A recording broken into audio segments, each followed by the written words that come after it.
abebisago bwe bali because ekyabadde ku venue kwennyini kyabadde kirala bro. Kyabadde kirala buli kimu bakimaliriza baafuddewo nga bano abantu beno tebatya muntu batya nkuba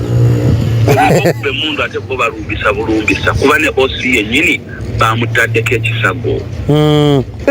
oba kitegeera ng'olutalo terwabadde luto yamaze nankubira ne mugamba olaba ne bwogenda ku NBS ne wetondera ku NBS tekigenda kukola ne bwogenda wetondera abantu ku social media zo tezijja kukola olina okukwata bannannyina Arua okwata media ze basinga okulaba ezaaluwa awo ojja kubeera nga wetondedde Arua because abo bennyini b'oba okozesezza ensonga yo ngitegedde Free Boy kati Free Boy nampulidde ku ŋŋambo mbu abayimbi be babadde tebabawadde ssente nga tebabatadde ku posita mbu Kenzo n'asensinga ebyo byenkugamba bintu binnyini ebyo nali ndina okukola nalina obimugamba naye teyampa time teyampa matu ye nandaga nti oba niŋŋambo baba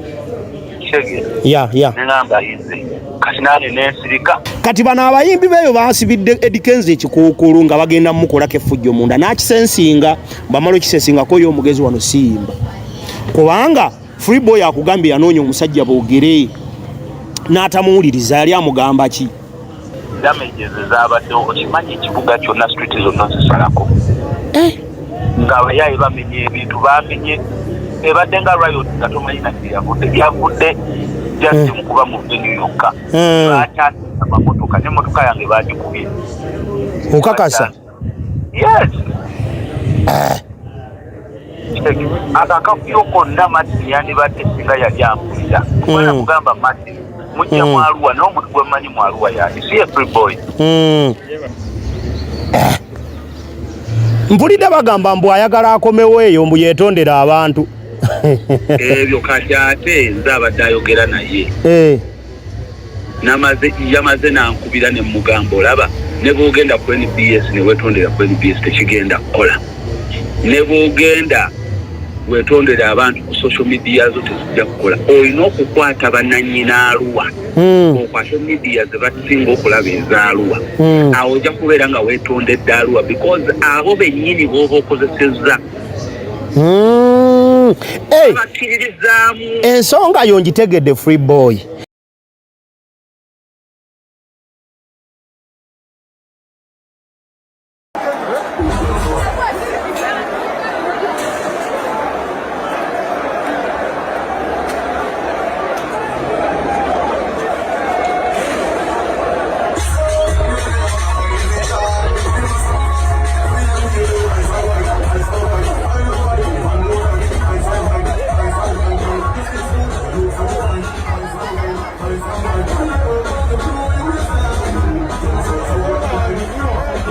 kale erero tuzze mbabuzaako mwenna gye musinzira okubanga mutulaba buli omu owangalira tukugamba nti webala okubanga gy'oli tuzze olunaku olwaleero nga bulijjo buli omu gy'owangalira tukugamba nti kyokola kirungi nnyo ensonga etuleese ensonga ya kivulu kya mwana mulenzi Idrisa Musuuza ekyasalidde mu Arua yabadde no ne concert bbiri eyasose yabadde Ajumani yabadde ya 14th gye bayita Santa Maria yabadde Arua naye nze jase ekintu kye neewunyira kyabadde kimu Ajumani Kenzo alaka amanyi politics amutegera omanyi olaba fe Abafirika ekikyasezo tutawaanya tweyita nnyo I know everything yabadde Ajumani eyo ng'ali mu kuyimba Moses Ali eyo yewaabwe Ajumani jukira eyo gye yali asinzidde okutandika olutalo lw'olwekiyeekera oyo Moses Ali naye naade ntunulira just performance ye ng'ali mu kubiyimba abantu babadde mu buko batonotono nenjagala obuuza takimanyi nti mulimu abantu abazze nga tebawagira Moses Ali ate ye nga musically bamuwagira kati nenjagala mbuuzeemu bano abaana omuntu yababalira nga bagenda mu politics yababalira nga abagamba nti buli kimu kisoboka bw'oba serebu oba So show yafiiriddemu abantu yet to be confirmed n'endowooza bagamba babiri naye ng'omu ye kikakasiddwa yafudde. Omuntu oyo yafudde ng'abadde Masasi. Bw'olaba akatambi abantu ababadde munda ekisooka ekivulu kyadde tekisaze. 2 bw'olaba abantu ababadde munda tebabadde nti be babadde violent kubanga bw'olaba abantu ababadde mu 3,000 plus nga bakulaga bamaze okwonoona bye bonoonye naye bali eno bakulaga bamuvinga bafulume kitegeeza badde tebabali violent. Ate Kenzo ye mwennyini ye yabadde violent naye kati kankusese entabwe yonna ey'ekintu kino nze wenjewunyiriza ebadde ku Free Boy omumanyi oyo gwe baali babise yayimba kwata essimu n'ennwagi agamba yakubira Eddie Kenzo nga muyimbi munne ng'amukubira ayagala amutegeeza ku bintu emivuyo egyetobese mu kivvulu eyo. Ekituufu ekyabadde mu kivvulu ekyo lwaki bagamba bakutte ba promota mbubo simanyi ayina emisango biki okusinziira ku genfunyeyo nze ng'omu ayogeddeko ne Steven oyo wa Steve bwe ndabye akatambi ka Steven oyo just kintu kimwe kinzigidde. Ekisooka abayimbi beeyo baaganye basasula ng'ate babatadde ku posta. Bino byenkugamba byavudde mu bantu kuba omutegesi tanavaayo kukola ki kwogera kyamukwasizza. Abayimbi yabatadde ku posta babateeka ku posta n'atabasasula. Kati wabateeka ku posta n'atabasasula abayimbi beeyo batabuka. Era Free Boy kubanga toyinza kuŋŋamba Nvikisi nti wategedde omuntu omuyaye nga bakyategeka ekivvulu kubanga Eddie Kenzo agamba mbu baakutte omu promota ne bamutwala. Bwe bamutwala ng'ategedde mbu waliwo abali awo ku mulyango ababanja naye ng'ate Free Boy bw'akyalinze gundi kyatisize ne manager beta zikulaga nkadde ng'abagamba ayagala boogere ku kivvulu. Kitegeeza ki nti bw'owulira envuvuuma eziva mu Arua nga zigamba abayimbi babadde tebabasasudde okkaanya ne Free Boy kati Eddie Kenzo kiri mu mukuba kubanga agamba nti yamulabula nga brand ye tennaba kufa. Omukulu n'agaana okukola ki n'agaana okuwulira. Era agamba oyo Free Boy bwe yayogerera mbu ye yali mbu Kenzo ndowooza alowooza ali mu mwegulako ke waliyo sho teyamuwa attention. Kati nze just nyina ekintu kimu kyenjagala abantu bategeere. Ekisooka Eddie Kenzo kati ndowooza otegedde nti ekifo kye bakuwadde kinene okusinga being presidential advisor nga there is someone wants to access you nga ali mu doketi yo nga kizibu n'avaayo ne complaint weeto then kitegeezo ina balina clinic gye bali mu akakundi ke bali munabye babaliramu si kyabayimbi kubanga toyinza kuŋŋamba Nvikisi nti ngenda kujja ku kyalo kyewamwe nga nkumanyiyo n'onkubira essimu nga nkimanyi nti ya Nvikisi ku kyalo gye ndaga ne ŋŋaana okurespondinga ku nsonga gy'abaŋŋamba. Ye nga Free Boy bw'agamba tiyatuukirira Eddie Kenzo n'atamuwa kumuwulira. 2 Eddie Kenzo ndowooza kyekiseera ategeere nti politics gyamusambira abantu balina ebizibu kubanga nze omutima guŋŋamba ekimututte mu mambuka eyo kubanga n'akafo yakoledde mu Ajumani kafo kabbaala si kifumbu kyabadde kinene ate wano Arua wabadde wanene kwabadde watuza abantu 15,000 wabadde waneneko nti naye katalaka obwongo bumugamba bw'anaagenda n'asensitizinga ku bavubuka eyo bayinza okupikinga mind y'abaamutuma. Lwaki? Kubanga nze bwe ntunuulidde video ya Ajumani ne ntunuulira n'ebyabadde Arua omwafiiridde abantu jasi ntegedde ekintu kimu bano abaana excitement bayingiza mu bye batategeera kubanga Nvikisi kankubuuze bw'oba oli presidential advisor 2 toyinza kukola ndagaano na muyimbi ku Eddie Kenzo nga bulandi ye toyinza kukola ndagaano na promota nga promota yo tukkaanyiza zakuwaddeko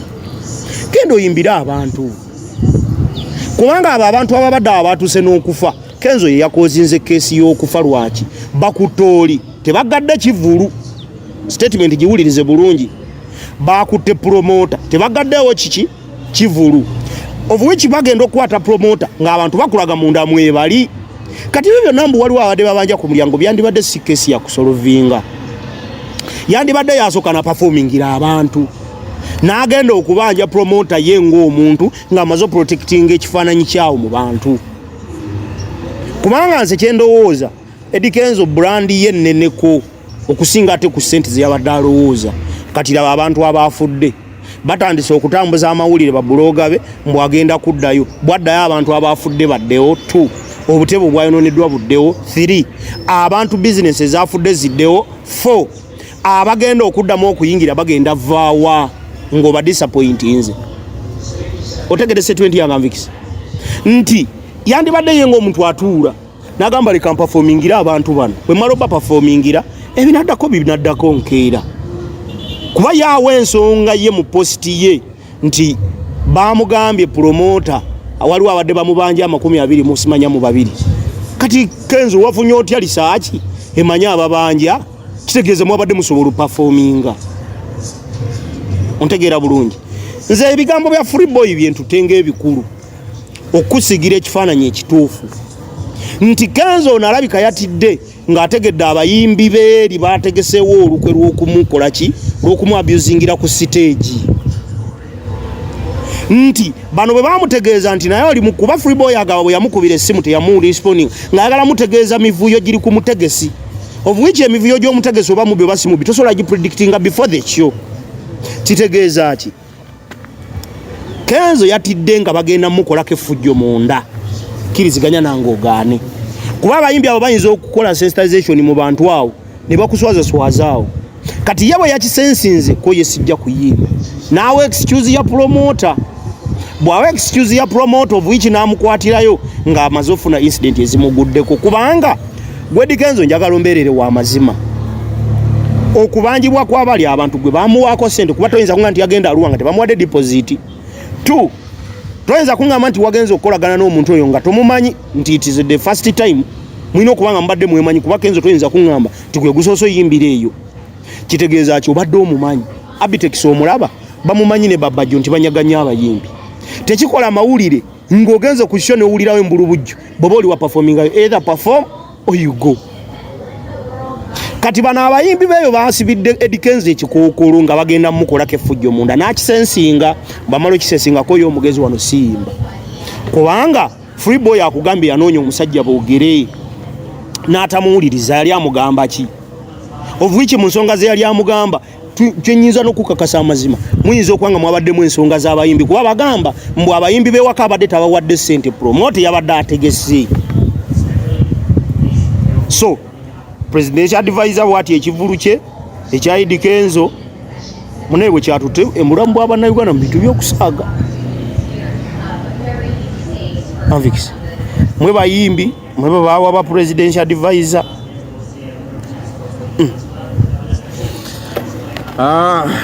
Mwasibye mutya abalabi ba Great Media obadde nonoonya Free Boy Anvikisi Bank Angelo Press. Hello. Yes bro, how are you? I'm okay, how are you? Yes, this is Eddie. I work with Point FM in Mubende. Point FM Mubende? Yes, radio station, Point FM. Yeah. Yeah, I saw your post about the last the previous show of Eddie Kenzo. What was the cause? Yeah, the organizer was messed up. Was messed up like how? Because you said you tried to reach out to the management of Eddie Kenzo, but the guys were not responding. No. Martin Better, I called Martin Better earlier before the show was organized. After realizing there was a Kenzo tour happening in Arua. Now, me being one of the biggest exports from Arua, from our region, I thought these guys would actually make me a top priority to ask me what is happening in my region. Yeah. So, and that was the work of the manager, because manager knew very well Free Boy mwa Arua. Ate nene abasaizi zeno nga representing Arua in the Ugandan music industry. Now yes, when I tried reaching out to him, ngasewo yandaga nanga abesibako nange nine nyange kituleka. That is something and that knows. Kasi nze mbasi mwesibako na mwesibako because I felt like I was part of the show. Yeah. Bandeka kwate nga balina okusasula nange nenda bati I should have at least tried to let them know what's on ground omwana wewaka. But when I get up reaching out to Martin Better. Martin. Ngeri genda bono organizer kumutindisa ku ground bwana ebintu byakola bigenda vamu kisasage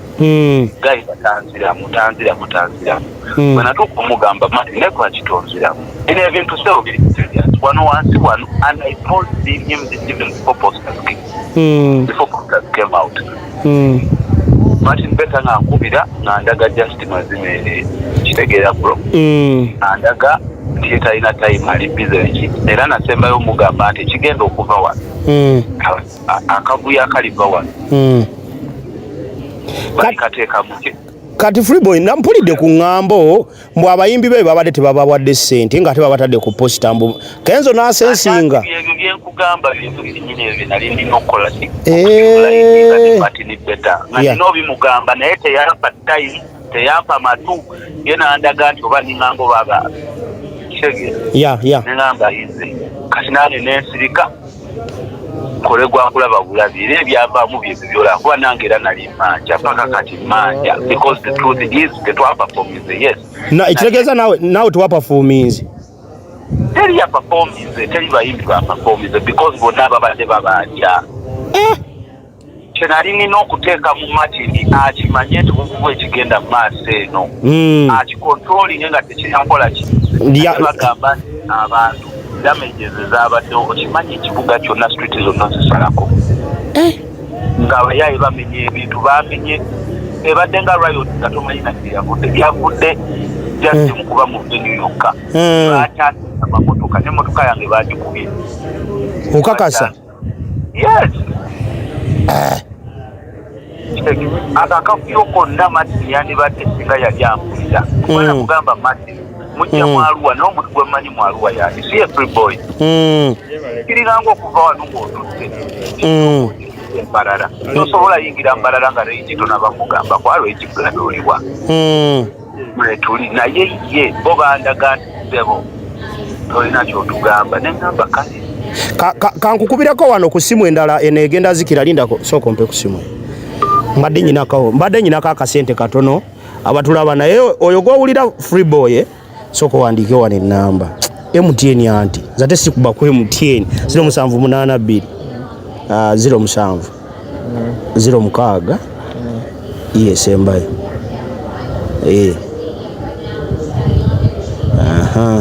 njagadde njisoma abantu muyinza olowooza tukubidde wa kiwaani ezisembayo zesaagadde kuteekamu kuba muyinza omutawaani yo bro enti eri abadde ezikidde ate kakati kambuzeemu gwe tewagazako kwengeejinga nga ogamba nti toli mu federation I'm sorry to ask kubanga awo at least wandibaddewo kalinki nze ndi mukuma era n'omusango gwange gwennyini gwe nateekayo gwa MTN uma eri mu kukola ki ogusindika bakanso ba uma okitegeera n'abo abasajja bennyini already babiriko naye teri ayogera ku musango gwange ate nga nze omusango gwange nagenda mpaka ku parliament na nina n'empapula zonna eri muyimbi gwazze gwe mugenda okweyimirira nga talina kimwogerako naye nina copyright paperwork yonna mbiyina era bwe nagenda parliament bambuuza olina copyright wawakawo byonna nembijjayo did you register with UPRS byonna nembijjayo did you have creative rights over the song byonna nembijjayo kati neewuunya buli kimu kyali well documented naye neewuunya abayimbi abasinga kati ongamba nti wa president mumukola biki mukimanyi bulungi Freeboy yakola hit mu lockdown teyagikola mu sente company nga MTN nga Airtel lakwata oluyimba lw'omwana nga upcoming ng'ayina n'empapula z'oluyimba lwe nti oluyimba siwa luninwaki oluyimba nalu copyright nga sinaluta nenkola creative right contract gye twasayininga gye mwalaba nga waliwo empapula ze nasayininga nga kaawo eddaawo nga nimuswanga ezo zaali creative rights contract nga ziraga nti luyimba lwange creative rights n'ebigambo byennyini windi byeyayimba byonna byali byange luyimba nze yaluwandiika tebalinaako kintu kyonna kambuzeemu Freeboy ku kivulwali ate nno kati by the way olina kyontuusizzaako kitegeeza bangambye mbu Kenzo yasensinze mbungu amulayika mulina abaana be mutaddewo awo nga baagala bamukuba obucupa omulabisako ye kayo kyensiko kubanga nze nyina ebibuuzo bibiri. Yagambye ye ku posti ye mbu bamugambye promota bamukutte. Bw'aba mugamba nti bamukutte nti waliwo abantu 22 abali mu kubanja ku mulyango. Mbu kati ye n'asensinga ng'agamba mbu balance wayinza obutamufuna kye kyamuganya okuyimba. Kituufu because Kenzo omutegesi ndoza yagula tuwa namugamba kakuwe sente nze kutegeka eri Kenzo nakkiriza naye omutegesi bwe yajja eno Kenzo ate ekifo ky'okunoonyereza oba Martin better yini manager because kati ye Kenzo simu blaming manager naye manager alina okubeera manager wa Kenzo amanyi bulungi amanyi football namutuuki era ne ka screenshot nakataddeyo ngambalaga nti nali njogera naye naye omusajja yandaga nti omanyi ki kyagala manya era nasembayo omugamba nti Martin ekigenda okubeera mu Arua olifo kirojja yali alooza mulimba bagamba nti ndooza mulimu abantu 2 abafudde abantu 2 nange nabirabye nti bali 2 okitegeera inze bakubye emmotoka yange nga ndi speed gye nabaddeko nandi overturninze nemba bandibadde bagamba ki kuba abaana basazeeko amakulu nga amamotoka bagakuba bukubi buli side okitegeera natibagala manya motoka ki kateba motoka teyita ku street awo yo bagikuba bukubi kitegeeza kati abo 2 be bakonfamize nze omutima guŋŋamba wakyaliyo n'ab'ebisago bayitirivu ab'ebisago bo webali because ekyabadde ku venue kwennyini kyabadde kirala bro kyabadde kirala buli kimu bakimaliriza bavuddewo nga bano abantu beno tebatya muntu batya nkuba okube mundu ate bo balumbisa bulumbisa kuba ne osi yennyini bamutaddeko ekisago oba kitegeera ng'olutalo terwabadde luto mpulidde bagamba mbu ayagala akomewo eyo mbu yeetondera abantu ebyo kati ate nze abadde ayogera naye yamaze nankubira ne mugamba olaba ne bwogenda ku NBS ne weetondera ku NBS tekigenda kukola ne bwogenda weetondera abantu ku social media zo tezijja kukola olina okukwata bannannyina Arua okwate media ze basinga okulaba ezaaluwa awo ojja kubeera nga weetondedde Arua because abo bennyini b'oba okozesezza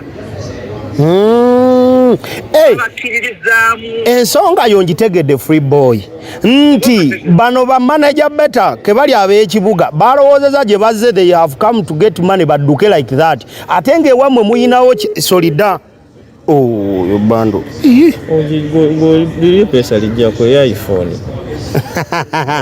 onangidde naye nange sikwata simu ya layisi nyinamu gundi kyekyanga nokwata iPhone olwo olugezigezi nze sirubeeramu in future kati eririrwa power button bwonyiga ebinungi ebiri oba ogjeeko olugezigezi lwa iPhone ru wamale katuddemu tunoonye wano gundi weekubirize beera ng'okiyiga era kiweddeko omuliro nabo bennyini tebaba na muliro siginyizeeko bo bennyini bali gye bali kale Freeboy mumuwulidde Anvix ebigambo wembyogedde before nga situnafuna muntu okitegedde nti ninga abadde yamusomi just oyongeddemu kimu nti ki kijjukira sokulindeko njiranjigezaako nga osubmitting awo kubanze njagala mbuulire kuba abadde n'ensonga ogitegedde nti ne bw'anaakola atya naye nga teyeetondedde bano bakenzo bayagadde oyisaamu amaaso abaana b'ewaka kyekyabadde ekikulu mu kino kyendabye kati Eddie bino ebintu bigendagenda bituyigiriza embeera gye twolekedde mu maaso bigendagenda bituyigiriza embeera gye twolekeddewa mu maaso yinezeeko kanda boba mufuna wano kuba njagala mbuulira akantu ako anko muliro omuliro gubadde guvuddeko sore sokoleko ina akantu kobadde oli mu kwogera kitegeeza bino ebintu byonna mu bipanga bo babadde bamanyi b'e Kampala bazze kukolera eyo badduke bagende ati kati ekibaddewo obadde tebapanga oli eyo yapanga kati bo nga bakimanyi bo bajja kikola mulimu gwabwe bakite naye olaba ekisinga okuneewuunyisa mu kintu kino nti mubadde mulinawo freeball oba ogenda mu kifo nga tolinako omanyi oba okategedde nkategeera nabatandika from the very word go nga tebanaba nakutaaki agamba bannange eze wano wenkulidde ebintu bitambula bwebiti badde njagala bantu omusajja ali mu baorganizingira akimanye nti abantu bataddeko abangi bano ayinza obutasobola kubasasula kuba tekibangayo mu hisolo ya Arua okuba ng'olina abayimbi more than 20 artists on one poster oba obasasuzaaki kati abaana batandika okwekyanga kino ekintu kyajja bamaze okitegeka kyatandika dda bali bamweweeredde oyo organizer kati nze yayagala obatemyako bamatini ate nze ne bandaga nti sirina kyeŋŋamba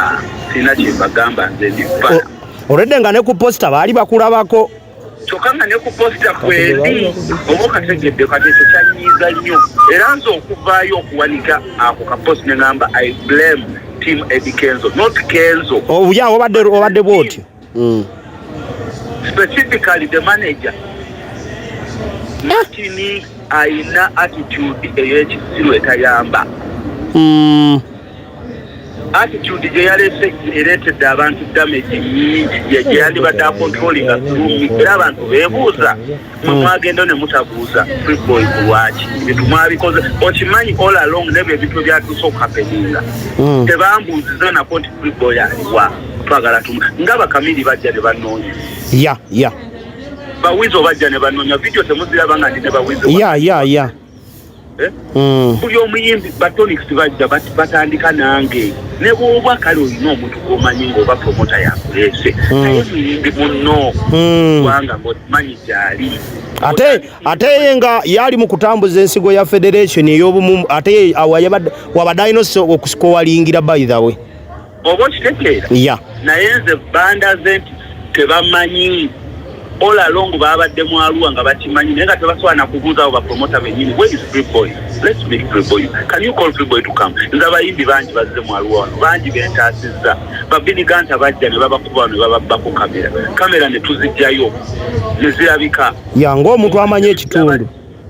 yes owulidde ebintu byabashiba najja ne bamubbako essimu ebyo sona nti bakikola Arua is not for the weak-hearted owulira kitegeeza wali oyagala balabula ku ngeri omupromota gye yali ategeseemu nti si yentegeka ya Arua musooka n'abaana bawaka bintu byawaka fasiti oba okitegedde naye promota abamatini tebampuliriza kuba nalaba entegeka y'ekyo ekintu teyali nayo nalaba nga omuliro gwennyini gwe gujja kati nze ng'omuntu alina contacts ne bano insiders of Martin nenjagala mbalabule nga bukyali ekintu bakitereeze ne Martin teyagezaako kunoonyeza 2 months down the road nga Martin tanoonya nga bategeka sheeyo for 2 months agwe wakola ogugwo ogwange nenkola nenkubira ne fikiravu waye photographer wa nakubira fikiravu emirundi gene etaano fikiravu nga nkwata ne munyonyolamu ne mugamba fiki kyemugenda okugwamu temugenda kyagala bambi nkusaba gamba ko Kenzo nengenda ne ku Instagram ya Kenzo kuba twali twogera mu lockdown ne mugamba taata badde njagala twogeremu ku kintu kino nga kikola out of love nemunanga abantu omuntu ayinza okuloza oba omwesibako oba olina kyomusaba oba bikitegeera kale saakitegeera era ebyavuddemu bye byabaddewo jjo mu Arua bro ensasa ge yabadde wano okubanjibwa amamotoka g'abantu agali ku poliisi emmotoka ziringanga 5 eziri ku poliisi eyange nawonye just ne batakuba windshield ne batakuba ki naye just bayasize endwabiri wa musaidi emu yokka naye nayogeddeko n'omukulu Kenzo yankubiddeko leero kati neneebuuza all along wabadde mu Arua for almost all these hours Freeboy tosobola kunkubira nti Freeboy sooka osaleko kati sawoleke free boy kitegeeza Kenzo byonna byapanga byendabye ku social media bitambula ina kujja mu Arua yetondere ku radio zeeyo yetondere ku TV zaayo advice je namuwadde na mugambi nebwe wetondera ku NBS Arua temanyi NBS tena gwe manyi ku NBS oba wetondedde gwanga nete wetondedde Arua ekiddako nebwe wetondera ku social media zo bajja katwalanga just atafaayo kati ne bwabikola after danger biki naye bw'okwata abantu ba Arua bennyini media ya Arua kabo manyi ku media mubeeramu ba media personalities abali influential nga bw'oboogereramu bawulirwa n'abaamu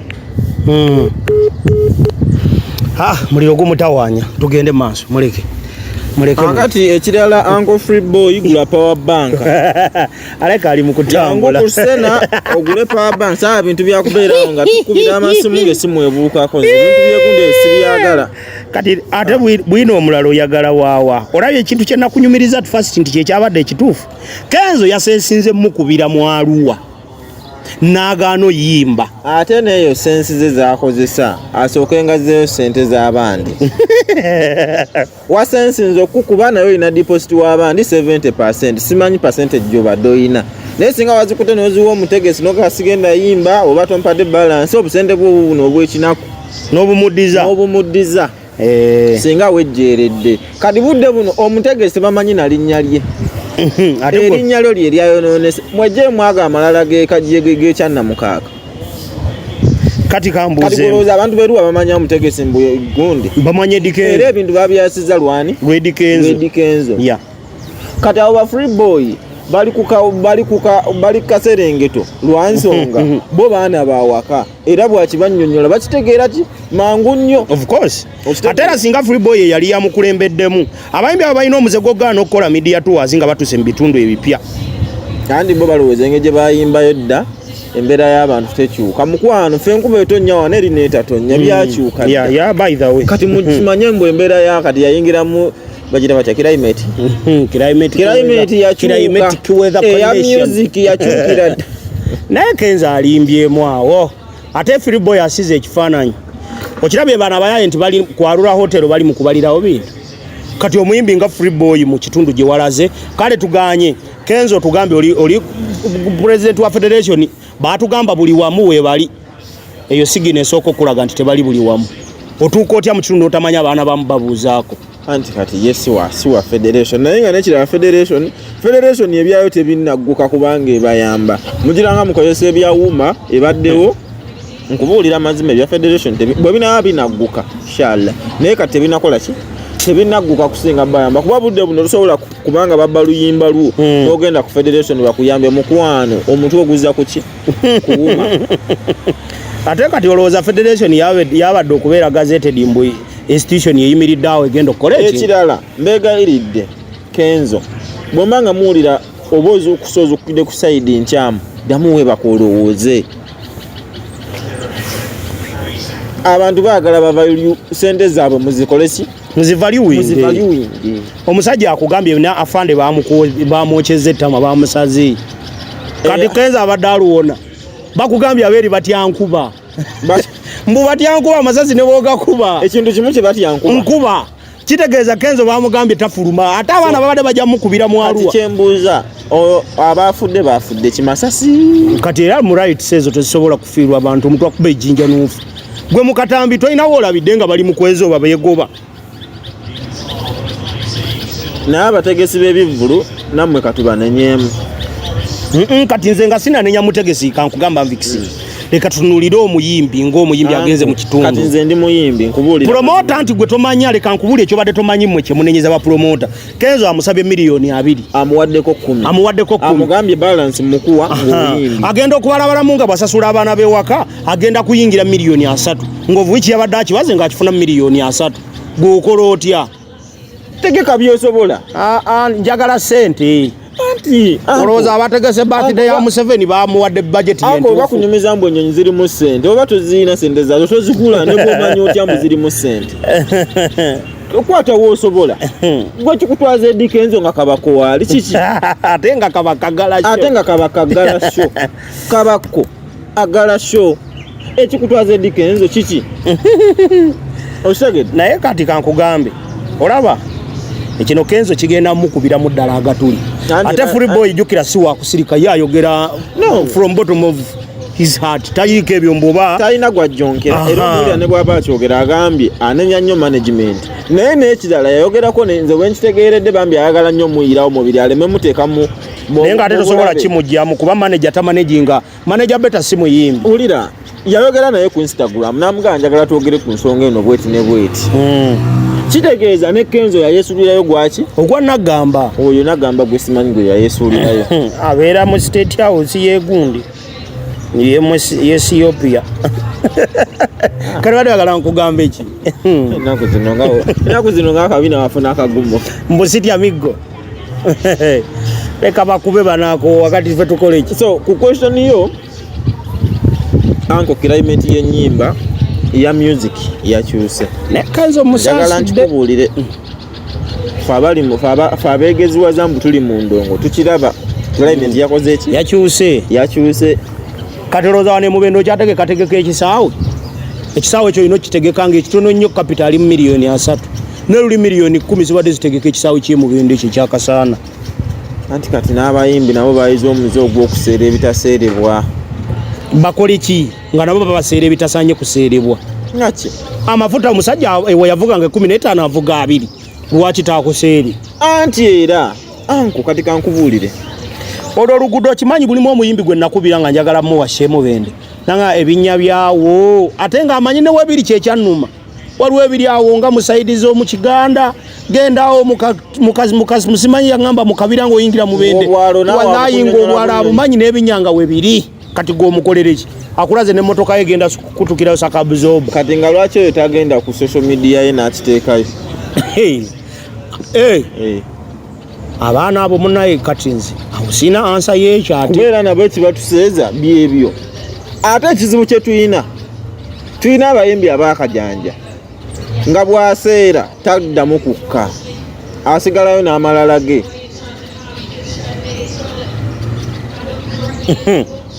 Are we together? We are not together, but I am. Yeah. Abantu b'omwaluwa mwakoze ekikolo ekitakulwa mutiti obini yalokwa wadde sikirungi leka soke tugere mu lwaluwa obini yalokwa wanyani wa Eddie Kenzo oli nani mu lulimi mbadde yala bogerera mbadde ntegeeza kimu mukwano ndekanze nego jaluwanjima bakubye DPC wawe batwana yokukyalo kye kimwe bamuyize tama ngonyumye Eddie Kenzo mu presidential advisor bakubye yandikumye presidential advisor olonyumye Eddie Kenzo presidential advisor baade bagendo mutulira mwaluwa atajavayo nga takyali ataja nakubira nyamutola mugambe kino kye bankoze nali sikisuubi kyambuza eri eddala beta lyayina yaina ebintu bya Kenzo bye yalogerako oba yayina bamujigija y'omukulu yakwata Bible y'omusajja Bible Bible manya Koran edda ulisinga kati bagamba Kenzo yasaddase singa byali byalo singa kivulu kibadde kya munwa kya wanopo singa bamukutedda nyonyole ku bantu ababiri abafu naye kati presidential advisor atani amu advisor atabo batta singa kibadde kyo opposition mbwa gwe naye ne abadde agenda okuba mu kivulo ekyo singa oli munda ezekisibirangira eyakavayo nobala bisambo ayina omutwalo gwaddo bwe baleta ekifaananyi nga ali mu state house embwa ezo zaali zimusudde naye banaye n'omuze ogwo ogw'okuteeka abantu mu bintu ebyo mubi ennyama enkaafu teriika yokka togirya wekka tokimanyi nti baginnyonnyolera bantu mmwe nedda Eddie katugambe ku mbwa ezo bw'obanga ogenze n'oli akanyama kasewazike toteekayo munno tewawulidde olutalo lw'abagenze ewa gundi ewa anko gundi anko Chale ono gundi bwati Chale anko Chale kasigala anko Chale abaana baali mu kwebba bubi so bataddeyo n'abatagenda nga n'abatamanyi na luguudo kyumi atabuse bambi Miki namulabye ng'akaaba Miki baamutuusa ku bizibuzibu bingi okuvala baamuwa obwambasada bwali bwakyawo Miki teyaddamu kuba musajja watu mulungi abantu mannya kankubuulira otola bambu ebintu bibanga byakusaaga naye erinnya lyo ligenda mpola And by the way anko wange Pazo ng'akaaya nawano ne ngamba Pazo toli mu nsobi y'amaanyi naye buli bw'onoyagala okaayane abaana bajja kuleeta gwe ebividiyo bye weeyogerera omumwa guno ogulaba Katonda nti muzibu ekikula mangu kifa mangu alien skin teyajira ku bigambo by'amalala Pazo tajja kufa nze saagala afe kyali wange anti ekikula mangu anti kifa mangu mbadde nkugirayo olugero Pazo ngenda kukubirako twogere naye nsaba onkwate saagala lugezigezi lwolwo nze Pazo tayinza kunkwata njagala onkwate twogere tunyumye oba naakubuulira edda nze ndiri Pazo amagezi genyinza omuwa yajira mu kwogera ne kwogera ki alemere mubiri fani abo abaana nti abaana banupu tebafiirwa baali mu kubisanya nabo bafiirwa ki gwe nyinyonyola umala kiseka bamutegeka tiagenda ku shemusali anti kati ye ngo mu bigambo byayogera ajja kukola mu slight mistake nji kugambe gye yakakola yazikoze kati kyenkugambye yazikoze nze we namulabide ne manya nti kati okwogera kwa lidi kugenda muleetera obuzibu kwe kugamba yanyize bunyizi mu budde bwabadde talina kunyigiriza anti bwagamba mb'olunaku lwe yasemba okuba oluseke Bobby yamuwa 5 herere ate Bobby enkola ye abantu bawanze okusinziira nga bwenda abantu abamufunamu tebalina kwogera waliwo abaana abamuli arawuni nga bamufunyemu naye nga tebavaayo kwogera omanyi Bobby abantu abamufuna nze nange mwenyini wano wendi sinamufunamu olimba kati namufunyemu ki olimba abaana banupu abali ku kyano kuno tebanampa kasente olimba tebagana sharinga video zange kyokka babeera ku za ddiini ezikuba mukama waffe olimba namufunyemu kakiŋŋamba olimba omanyi lwaki oli wano nakunyumirize kasanda omanyi lwaki oli wano namale naku bbiri nga saagala kunaaba nga Kyagulanyi mpiseko obuyisi kyokka nakola ekyafaayo negenda mu tenti nga mayi bayedi mutwe bagenda kunkwata muyiga okwambala obulungi bantu mmwe yambala bulungi wekuba akawoowo nagenda mu tenti omwali Bobby ne batankwatako lwakwambala bulungi nakwekuba kiwoowo n'omutwe gwe gwafaananamu ogwa Edi Mutwe ate ekyo tewandikireese omanyi mwagala nnyo sinika ebinnya ebyo kugambye nagenda mu tenti omwali Bobby tokyayagalira ddala mazima twawukanye nagenda mu tenti omwali Bobby lwakwambala bulungi ekasanda ku mukolo gwa Nabagabe era mu bulamu bwange nali saagala musinkana lwa nsonga emu njagala aneda kyengezako kugirayo nti saagala mu access nga kubanga nali sina nsonga emusinkanya mugamba ate ekyokubiri namanya alina sekyuli tebakusindikirawo nze nange nina ebizibu byange okusindika ngenda mu tenti neninaanaho nalibunga Bobby yaddakaawo nenjagala omugana eboyo okikola otya ngawayi ozi waffe yasalawo leka nsirike negwe abaliraana Bobby bababeerawo batya gaye omulabire essaawa 2 n'obuuza byona atambuza abo ebimundu nga bapama mu mmotoka gwe nalaba weerega oyo yatambuza abapama mu bimotoka nga bakankana madenza banyonyola akayiva kiti ka Museveni ekyaka akabagira mu gundi kyono tewaliwo emmotoka mwe beeyamba togimanyi agamba abantu omugwerako choice ndaka tonkubya migonze Edi nze Edi tonkubya so Edi nga tumaliriza ensonga ezo abayimbi style up muleme kwefuula bakaguje walaba abategeka luli ekivulu wano nga bazala wa point biki ekyo tewandikiresa ate anti ngezako lwaki osirika avuddebwa ngezako yako ka video kasoleke mwe mubere nnyo ku TikTok ako ka sound ka avuddebwa yali abuuza Bobby Wine yali abuuzaani omayitiivu kati sebo mulimu lwakola mistake nga ali ku Kyagulanyi ne naazibika bika avuddewa naye like abambi afuna nightmares omwana nakugambye kiri mu ggwanga Uganda mwetukuliza birthday ng'abazzukulu abali mu kwebaza okuwangaza omukulembeze babawadde transport ogenda ku mukolo emmere ya bwereere Tanzania baasazaamu independence mpulira nze nsaba kutegeeza mbeera ku TikTok okwo naye nalabye post 6 eza birthday mpozi kono yange ginatadde ku status eyani naye post nje screenshot ngirete wana jasamira ala gwosaba naye nga takyawulira bakolagana ne Museveni ala bakolagana ne Museveni olowooza anaazikiza kati nembeera meeya ebyo biki byonna mbikwata n'embyokya naganza ate ne bampa okulembera Museveni musingo gwa dikiteeta mulimu byesikiriza omukazi w'ebbino oyita otyawo ng'oyambadde akantu katono kakwata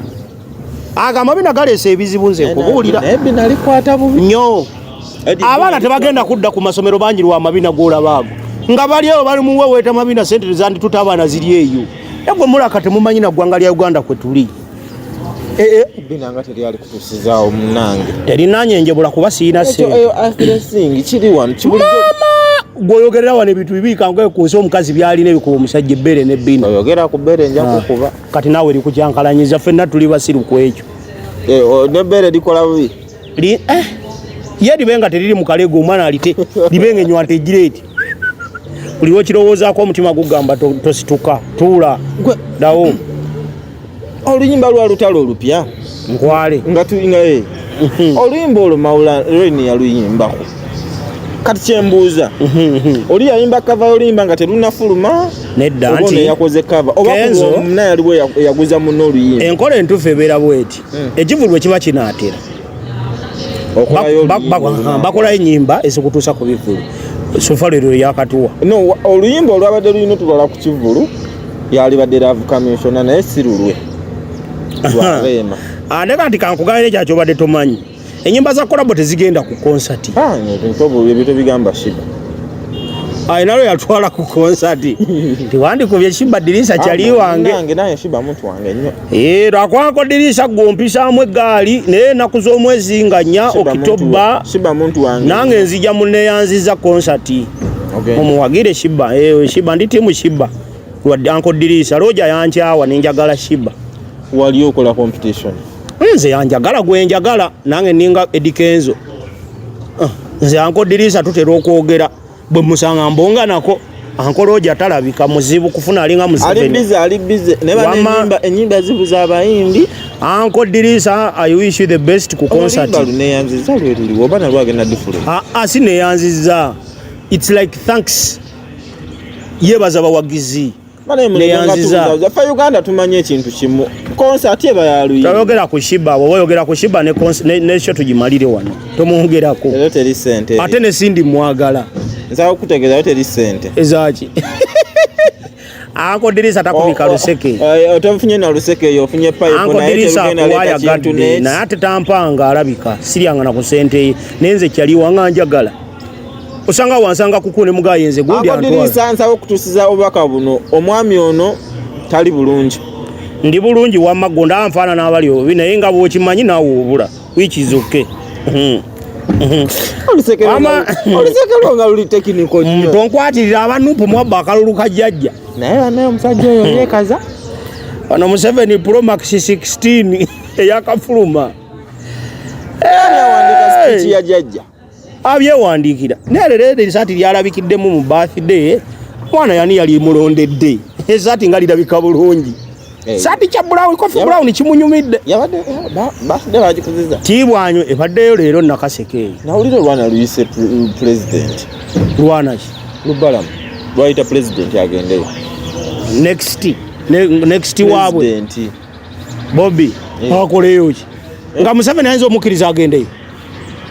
Museveni ate ogolowooza Bobby mutayagala nnyo genda wali Museveni ayagala naye kizibu security ate kati nekirala Bobby ekimugaana kumuma Bobby talina lutalo ku Museveni nti tayagala mulabako obuzibu bwe ne Museveni buli bumu kweremeza mu ntebe y'Abannayuganda kati ate olwo luli pasono bwe mbanze mbuyina lwaki yabatabuyina kyabuyina obuzingo